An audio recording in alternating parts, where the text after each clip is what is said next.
Here at Liverpool's Melwood training ground, there's a distinctly Australian medical revolution. Dr. Peter Bruckner left his role with the Socceroos after the 2010 World Cup and moved to the Anfield club, and he brought with him a team of Australian specialists.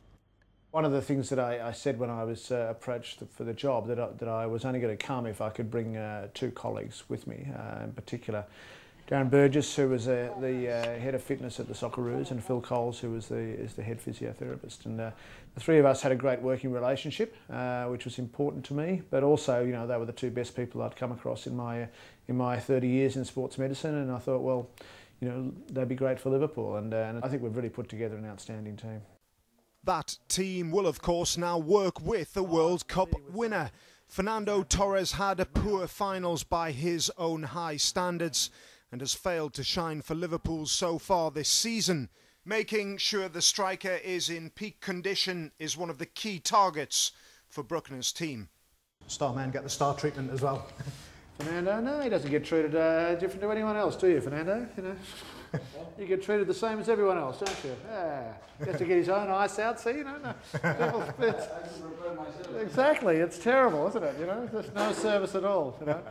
You wouldn't want to single out any particular player for special treatment, I suppose, but players like Torres and Gerrard are so important to Liverpool. Keeping them fit and injury-free has to be a priority.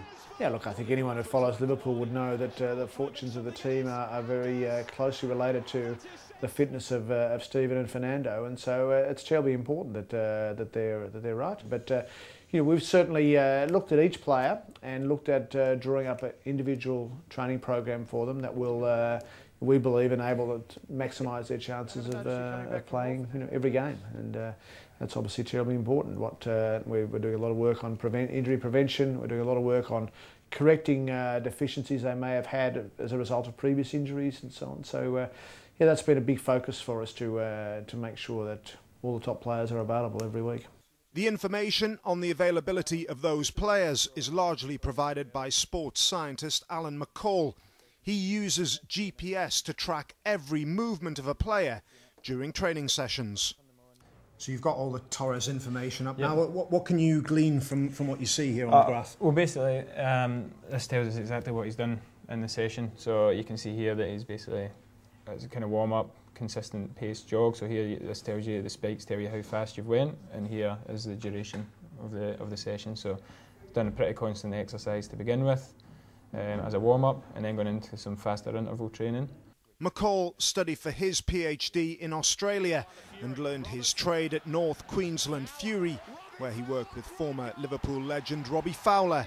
As far as sports science is concerned, Australia is at the forefront. Having spent some time in Australia as well, it's pretty obvious that they're pretty far advanced compared to a lot of other countries and a lot of other sports. So I think definitely we're sort of bringing over some philosophies from the Australian way of doing things, but trying to integrate it into the British sort of culture of football and that. Why is it that you think that sports science is perhaps at the forefront in Australia? Look, I don't think there's any single reason. I think one obviously is that, you know, sport is probably regarded a bit more highly, a bit more seriously in Australia than it is in a lot of other countries. Secondly, we have a very good education system. The sports doctors and sports scientists are taught very well. And I think also we haven't been bound by tradition. I think, you know, in the English clubs, you know, they've had this tradition of having the physio who was often an ex-player who would sort of look after things and so on.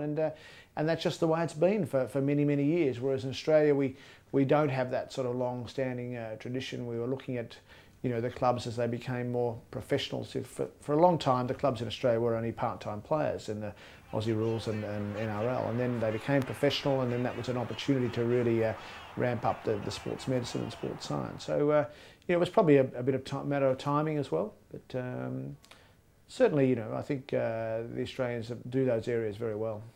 Despite the off-field improvements at the club, things haven't been going well on the pitch for Liverpool. Bruckner and his team will need all their knowledge to help Roy Hodgson and his side turn things around.